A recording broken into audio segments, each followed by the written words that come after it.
Hello, I'm Annie Lin. These are our top stories. X Factor meets strictly at Buckingham's Got Talent. Classical music brings students and the townspeople together. One too many when drinking gets out of hand. This week, we sent Camilo Martinez to the University Talent Show to see just how gifted Buckingham's students are. Hello everyone, we are here at the Radcliffe Center celebrating the second edition of the Radcliffe Talent Show organized by the University of Buckingham. Tell me, what is the expectation for this special night? Well, as you all know, we're doing it for a good cause, and it's Radcliffe, it's Racing Geek Week, and we're doing our best to have a successful night. The event is just about to start, so let's go in.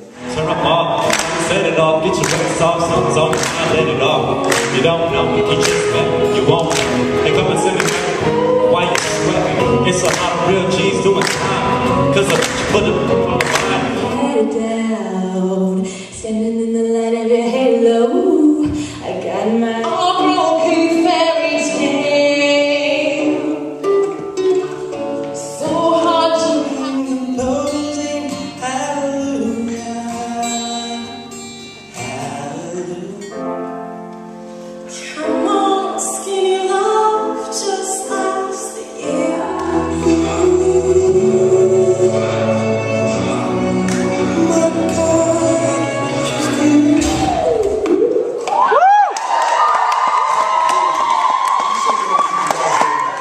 So we have the honor right now to have the winner of this special night, Kofi. Kofi, how do you feel after the No, I feel good, man. I'm blessed. I kind of accepted that I should do it just yesterday, and this morning I put the soundtrack together and rehearsed. And that's all for tonight. We were very delighted by some of the performance of our artists. This is Camilo Martinez, Buckingham News. This week, the Culture Society put on a concert with performances from the university and the town. Ben Fraser has the report.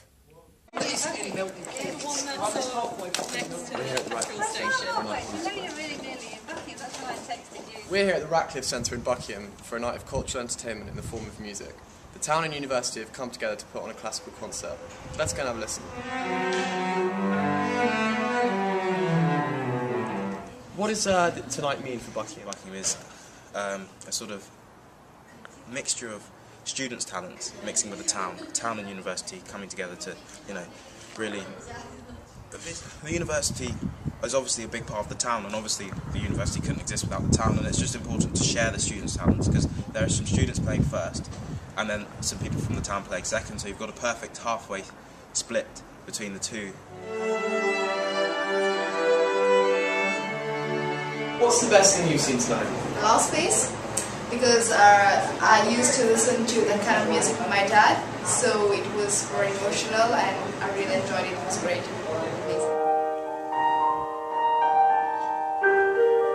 What a night it's been here at the Radcliffe Centre. We've had renditions of composers such as Bach and Mozart. Simply music to our ears. I'm Ben Fraser, Buckingham News. Have you ever wondered what our facial expression really mean? Jay Smyrna talked to Dr. Bridget Wells after her lecture. Today we're in a Sunday lecture theatre where we've been joined by Dr. Bridget Waller of Portsmouth University, who is going to give us a talk on the evolution of facial expressions.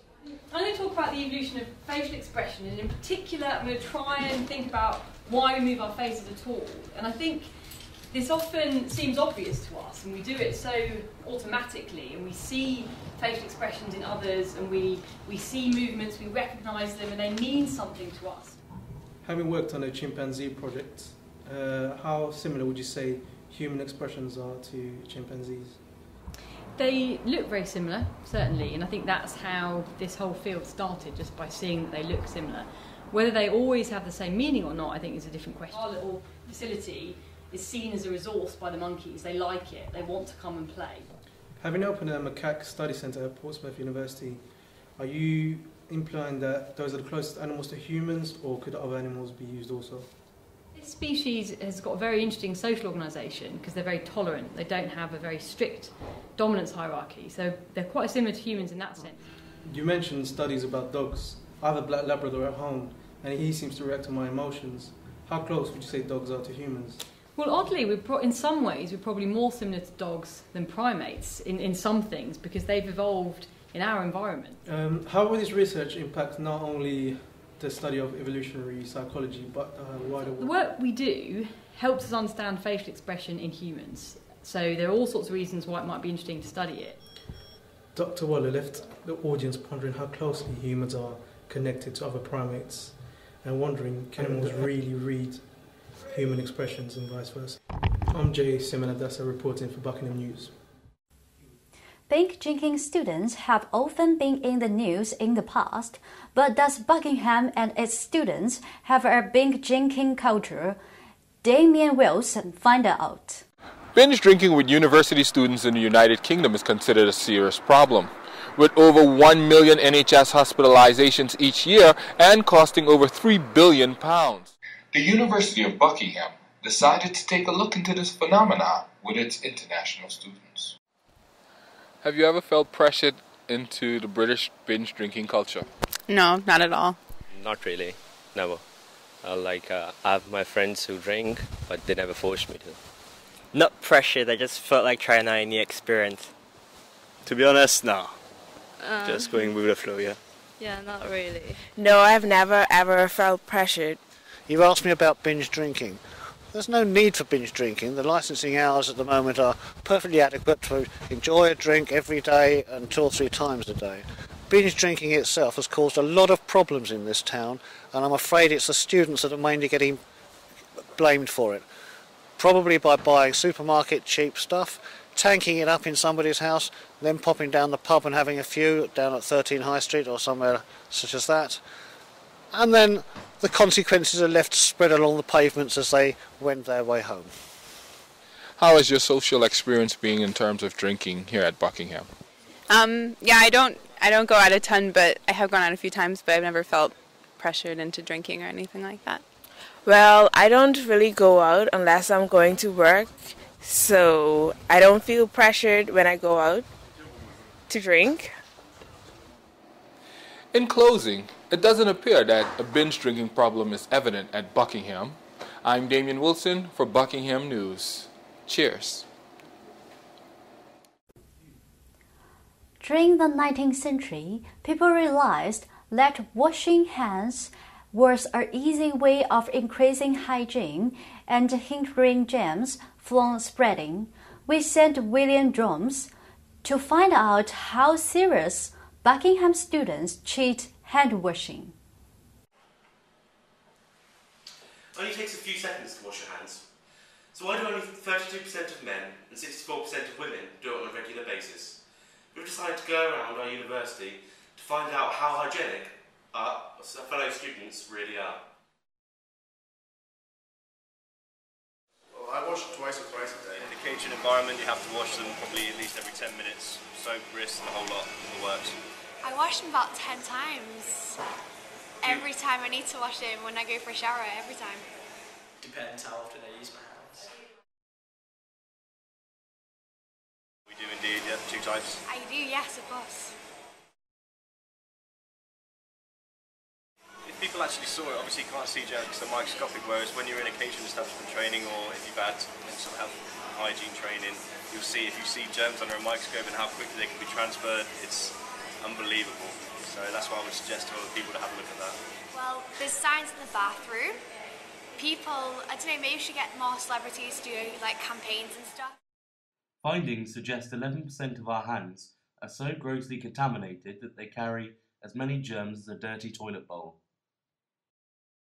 Fecal bacteria are present on 26% of hands in the UK, 14% of banknotes and 10% of credit cards, according to new research carried out by hygiene experts.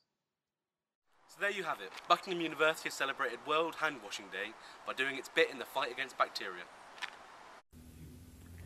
Why are some members of the armed forces leaning toward Buddhism after returning from their tours of duty? Ingrid Huxham reports. The Daily Mail recently published an article revealing that an increasing number of war heroes are converting to Buddhism following the completion of their service. Why do you think Buddhism is so important, especially for people's well-being or those who have perhaps been in the army? Buddhism is basically a calm religion with respect to others, and it doesn't like tell you to go and worship him. It's just about inner feelings, having like a clean heart and helping others if you can without any selfish desire. And basically those kind of things is I think that's the reason why it is attracting a lot of people. We spoke to former RAF officer Claire Morris. I certainly would think there would be a place for all religions in the military, and if it is a way that helps to reduce the stresses of the work that you're going through and the pressures, then I think it would be useful, yes. So it seems the tranquility of Buddhism is appealing to our servicemen and women. Jessica McAndrew submitted a test of Austrian cuisine when she visited Teresa Spersberg for our latest episode of Cooking With. Hello and welcome to Cooking With. Today we are with the lovely Miss Teresa Spiesberger. So Teresa, what are you going to be cooking for us today? Well, today I'm going to make an Austrian dish. It's called Kaiserschmarrn. The main ingredients are eggs, flour and milk. First we use the 2 eggs. Crack them. The end is milk. Then we put in some flour. So we end up getting it look like this. So it's rather thick. The apples, which are basically a kind of side dish.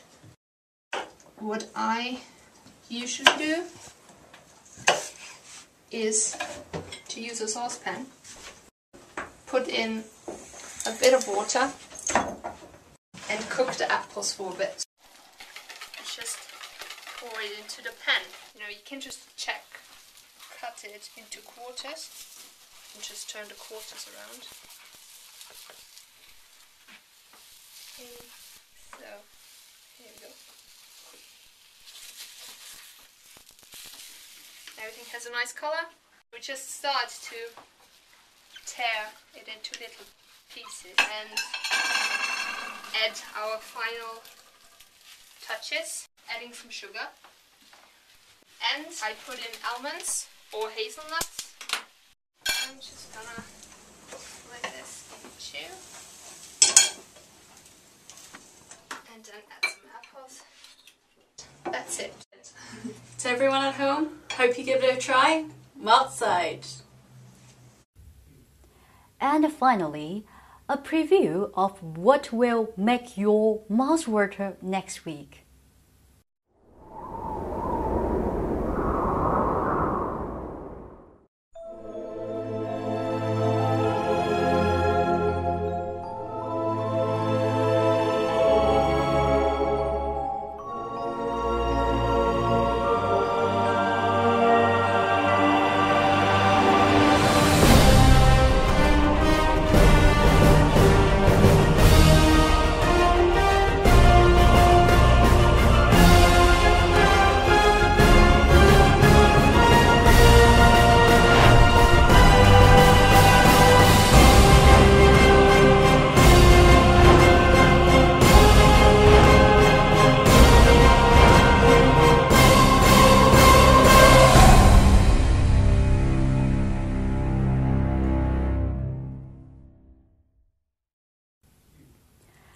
Thank you for watching Buckingham News.